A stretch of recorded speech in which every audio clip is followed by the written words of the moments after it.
정직.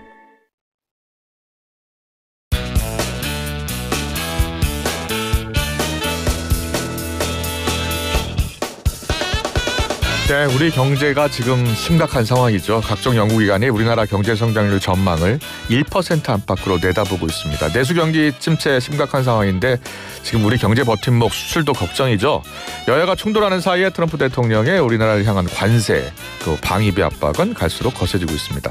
오늘 이슈 인터뷰 시간엔 광주 동남구을 더불어민주당 안동원 의원을 만나보겠습니다. 의원님 나와 계시죠?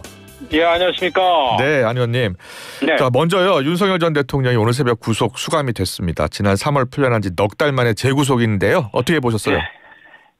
예, 이제 진실이 밝혀지고 있고 그에 합당한 어떤 책임을 있지 않습니까? 예, 지는 그런 과정이 있다고 생각합니다. 예. 네. 앞으로 이제 윤 전 대통령은 김건희 특검, 최상병 특검 수사도 다 구속 상태로 조사를 받게 된 거예요? 현재까지 일련의 과정은 어떻게 보셨어요? 그동안에 좀 저는 사법 정의가 제대로 구현이 못됐다라고 생각하는데요.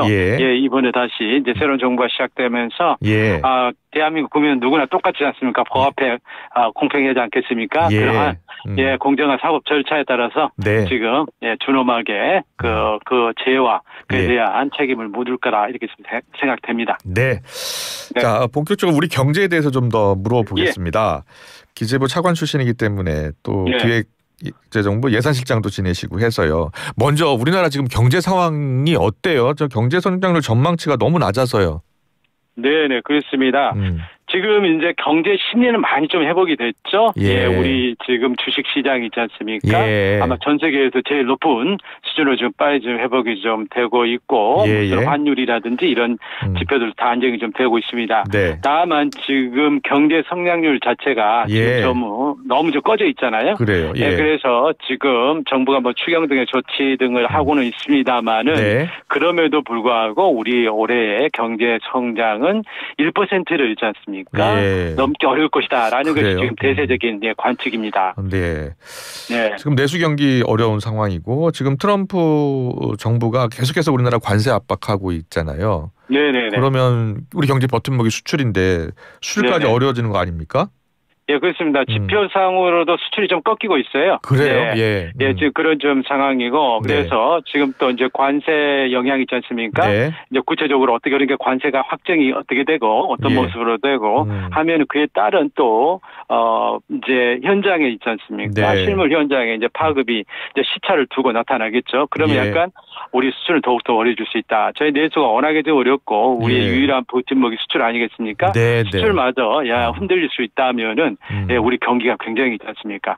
좀 비관적이다 이렇게 볼 수 있겠습니다. 그래요. 다행히 일단 국민들의 심리는 좀 회복되고 있다라고 말씀을 해주셨는데 그 31조 8천억 규모의 추경이 지금 이제 집행이 될 거 아닙니까? 네, 그렇습니다. 이게 집행이 되면 좀 내수 회복에 마중물이 될 수 있을 것 같습니까?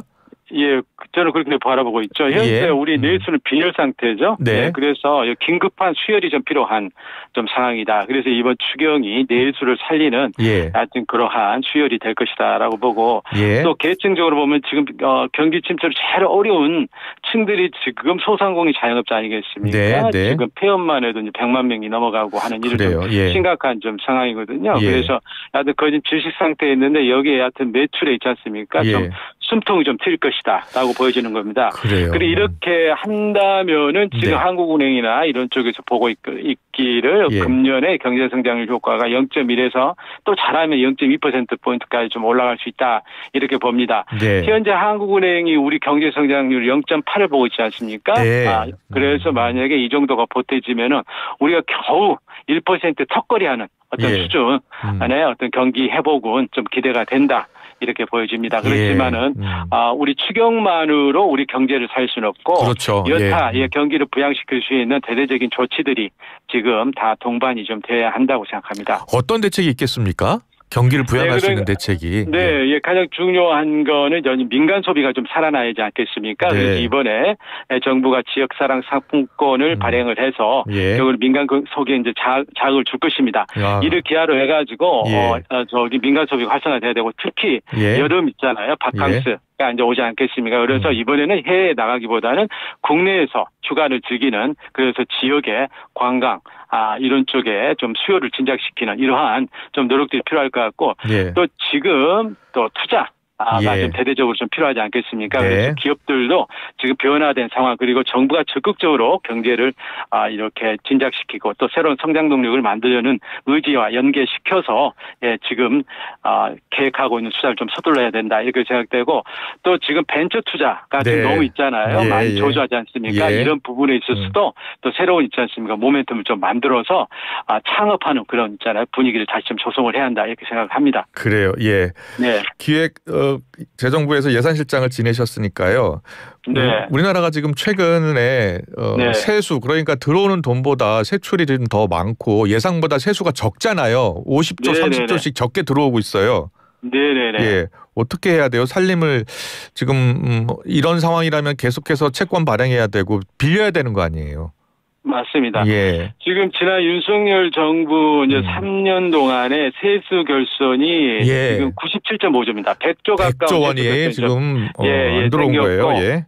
네, 그리고 이제 금년도 2차 추경 기준으로 하면은 우리 이제 재정 적자의 GDP 비율이 마이너스 4.2% 이렇게 좀 돼 있거든요. 그래서 100조가 지금 넘어갑니다. 재정 적자가. 그리고 굉장히 지금 나라 국간 사정은 굉장히 어려워져 있다라고 하는 건데 결국에는 이게 상당 부분 이제 경기가 안 좋았는데 경기를 방치하다 보니까 또 세수가 안 들어오는 측면이 있었고 또 경기가 이렇게 안 좋은 상황에서 또 감세를 좀 했거든요. 근데 감세가 효과는 낙수 효과는 가져오지 못하면서 세수 결손만 처리를 한 겁니다. 이러다 보니까 우리 세수 기반이 너무너무 지금 떨어져 있거든요. 그래서 우리가 통상 이제 조세 부담률이라 해서 국민소득 중에서 우리가 납세하는 비율을 말하는데 이게 지금 한 18% 수준으로 7년 전으로 돌아가 버렸어요.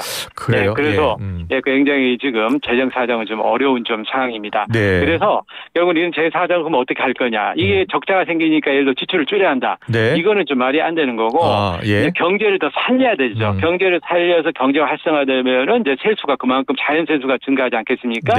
이렇게 해서 경제와 재정이 선순환하는 이런 구조를 좀 만들어야 되겠고 이번 추경도 그런 일환으로 그래서 어려운 경기 그리고 지금 꺼진 내수를 보완해서 투자를 해서 경기를 활성화시키고 그러면은 이제 세원이 늘지 않겠습니까?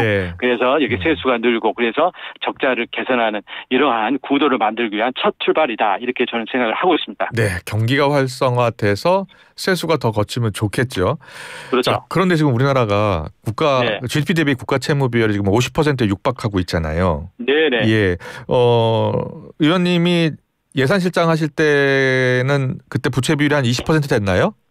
아니죠. 그리고 저는 그 당시에 이제 코로나 위기 때 있기 때문에 당시에도 이제 빚을 좀 상당히 내고 해서 우리나라가 계속해서 40% 이렇게 중반 정도 되고 그래서 이제 부채 비율도 그렇습니다.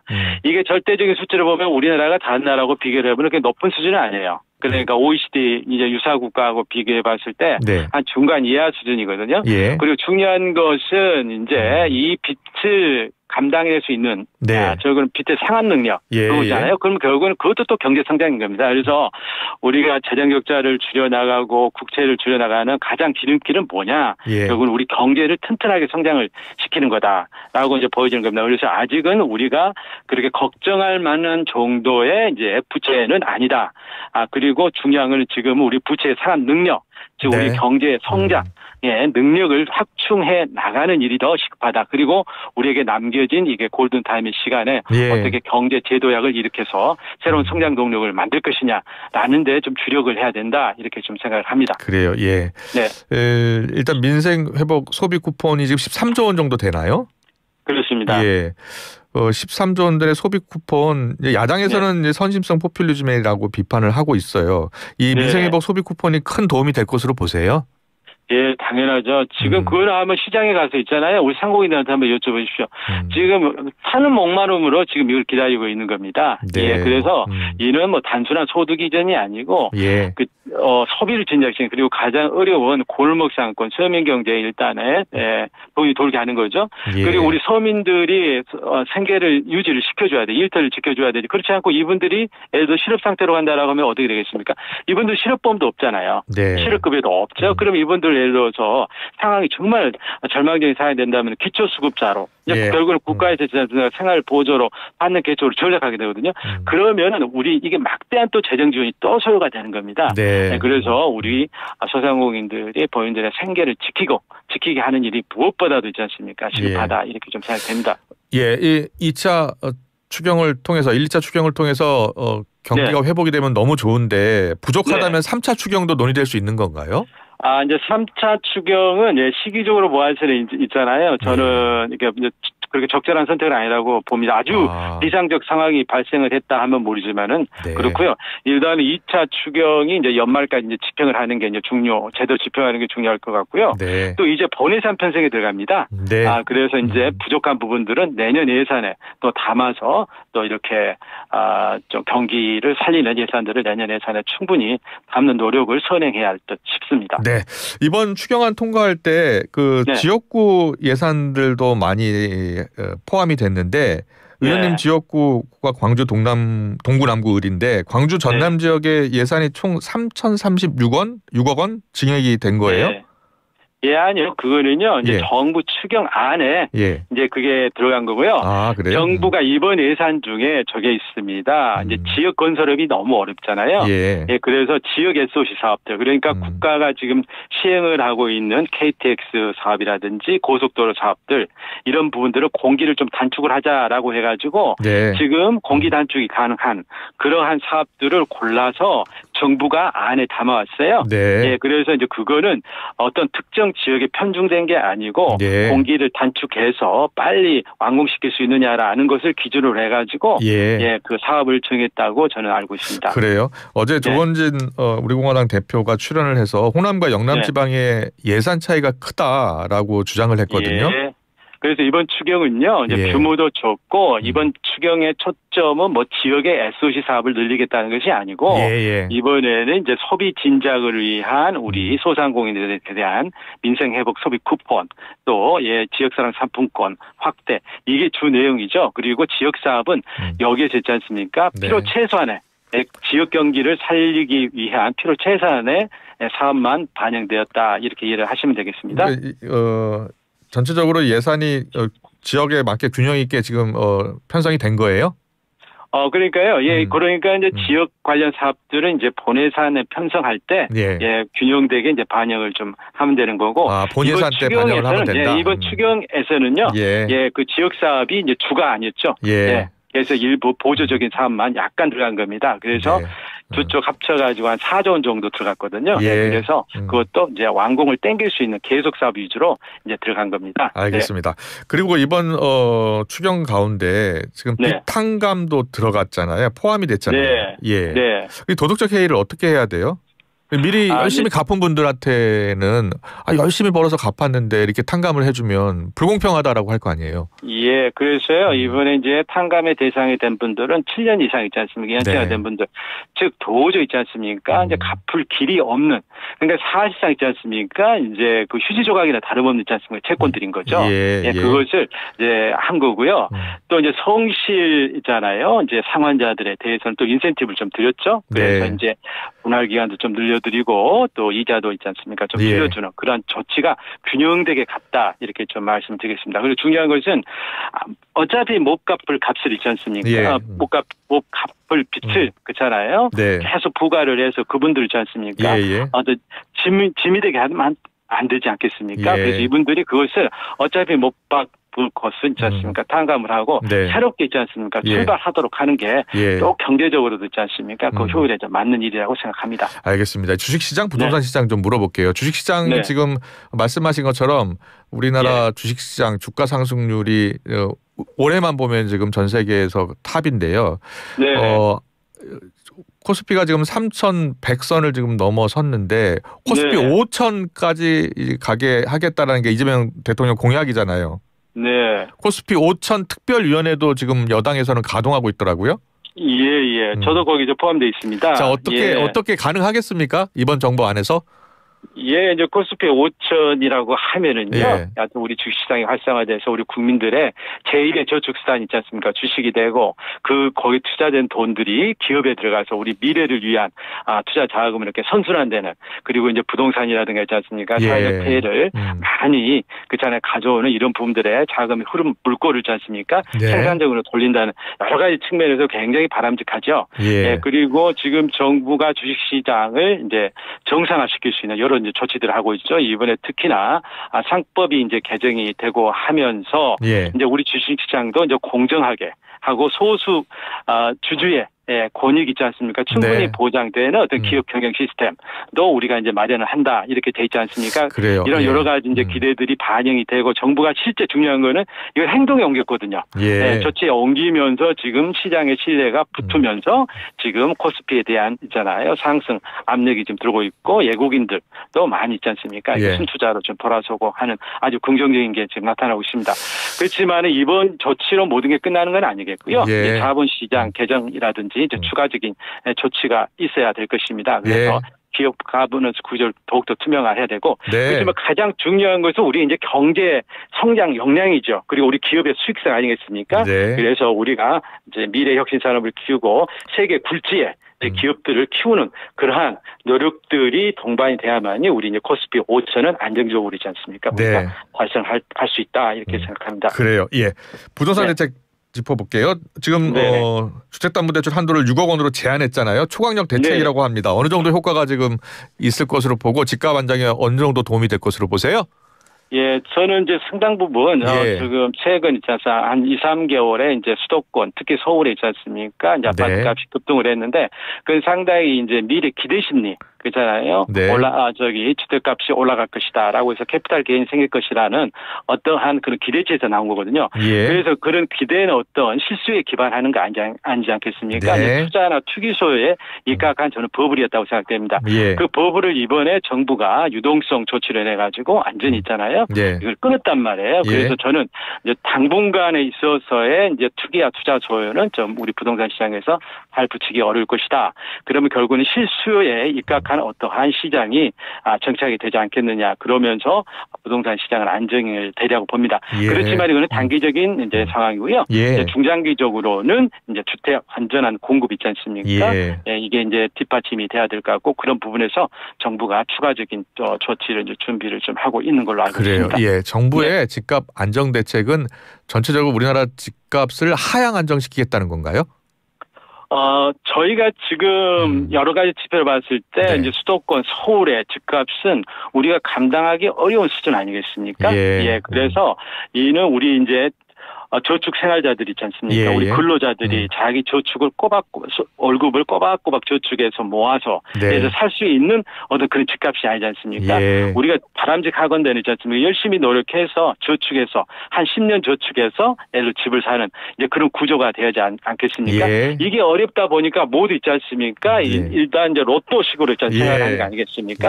그래서 집값을 저는 어느 정도 우리가 감당할 수 있는 수준으로 안정화돼야 된다. 라고는 좀 저는 생각을 합니다. 알겠습니다. 그리고 최근에 비트코인만큼 관심이 높은 게 스테이블 코인이에요. 그러니까 그렇습니다. 지금 유통되고 있는 화폐와 코인을 1대1로 이제 교환하는 거잖아요. 네네. 근데 이제 달러 스테이블 코인은 지금 활성화되고 있는 것 같은데 원화 스테이블 코인도 도입하겠다는 거 아니에요? 그렇습니다. 저는 이제 그 부분에 대해서 굉장히 빨리 있잖아 우리가 그런 제도를 도입을 해야 된다. 그리고 그와 필요한 입법 조치를 좀 준비를 좀 하고 있습니다. 그래요. 스테이블 코인은 일반 가상자산하고 다른 특징이 있죠. 이거는 지급 결제 수단입니다. 즉 화폐입니다. 통화 역할을 하는 거죠. 그리고 이제 통화가 기존의 지폐 통화에서 디지털 통화로 어떤 전환이 지금 이루어지고 있다. 저는 그 시작점이 있다고 보여집니다. 그래서 이런 새로운 통화 질서 변화에 우리가 뒤처지면 안 된다 이렇게 이제 보여주는 거거든요. 그래서 저희들도 원화 스테이블 코인을 이제 도입하는 그런 건강한 시장을 있지 않습니까? 열어주는 노력이 좀 필요하다 이렇게 생각합니다. 스테이블 코인이 활성화되면은 마치 이제 은행이 생기는 것이고요. 여러 은행이 생기다 보면 또 부실하게 운영하면은 대규모 인출 사태가 발생할 수 있어요. 그래서 한국은행이 우려를 하던데요. 네, 그렇죠. 이게 이제 지급 결제 수단이고요. 물론 예. 이제 통화의 창출 능력은 이제 은행에 비할 때는 안 되죠. 네. 네, 그렇지만은 이게 지급 수단이라는 게 있지 않습니까? 새로 네. 창출이 되는 만큼 그만큼 통화가 늘어나는 거 아니겠습니까? 네. 그래서 이 통화에 대해서 적정하지 않습니까? 관리는 필요합니다. 예. 그래서 이 스테이블 코인에 있지 않습니까? 발행 규모, 어떤 유통량을 합리적으로 있지 않습니까? 이렇게 조율할 수 있는 그러한 제도적 장치는 좀 필요하다. 저는 이렇게 좀 생각을 합니다. 네, 알겠습니다. 오늘 여러 가지 네. 경제 상황, 특히 우리나라 살림, 또 추경 네. 효과 등에 대해서 물어봤는데요. 네. 다음에 시간을 내서 좀 더 들어보도록 하겠습니다. 민주당 안동을 네. 의원과 함께했습니다. 잘 들었습니다. 네, 감사합니다. 네.